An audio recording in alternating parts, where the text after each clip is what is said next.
ಎಲ್ಲ ನಾವು ಎಲ್ಲಿ ಡಂಪ್ ಮಾಡೋದು ಅದನ್ನು? ಅಷ್ಟು ತಾಳ್ಮೆ ಬೇಕು ನೋಡಿ. ಸೊ ಈ ರೀತಿಯಾಗಿ ಹಲ್ ತಿಕ್ಕೋದ್ರಿಂದ ನಿಮ್ಮ ತಾಳ್ಮೆ ಕೂಡ ವೃದ್ಧಿ ಆಗತ್ತೆ.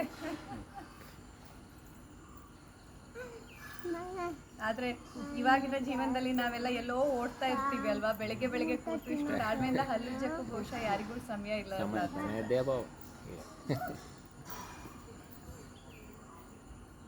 ಬಾಂಬೆನಲ್ಲೂ ಟ್ರೈನಲ್ಲೇ ಟ್ರಾವೆಲಲ್ಲಿ ಮಾಡ್ತಾ ಇರ್ತಾರೆ.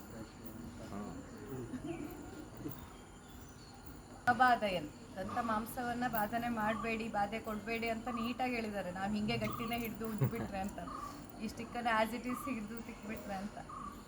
ನಾವೆಲ್ಲ ಹಿಂಗೆ ಮಾಡ್ತೀವಿ ಅಂತ ಅವ್ರಿಗೆ ಮೊದಲೇ ಗೊತ್ತಿತ್ತು ಅಲ್ವಾ. ಇವರಿಗೆಷ್ಟು ಪೇಷನ್ಸ್ ಇಲ್ಲ, ಹೋಗಿ ಆ ಗಟ್ಟಿ ಸ್ಟಿಕ್ಕಲ್ಲೇ ಉಜ್ಬಿಟ್ಟು ಗಾಯ ಮಾಡ್ಕೋತಾರೆ ಅಂತ ಗೊತ್ತಿತ್ತೇನೋ, ಅದಕ್ಕೆ ಬರೆದಿಟ್ಬಿಟ್ಟಿದ್ದಾರೆ ಭಕ್ಷಯೇ ದಂತದವನ ದಂತ ಮಾಂಸ ಅಬಾದಯನ್ ಅಂತ.